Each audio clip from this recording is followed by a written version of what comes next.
Uncle তুমি কি কালেমা বলতে পারো? কালেমা বলো তো একটু। কালেমা লা ইলাহা বলো। বলো। কলমা পড়ো। কালেমা লা ইলাহা ইল্লাল্লাহু মুহাম্মাদুর রাসূলুল্লাহ।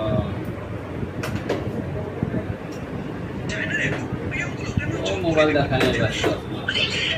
তো আমাদের চেম্বারে এসে সব ভয় ভীতি দূর হয়ে গেছে।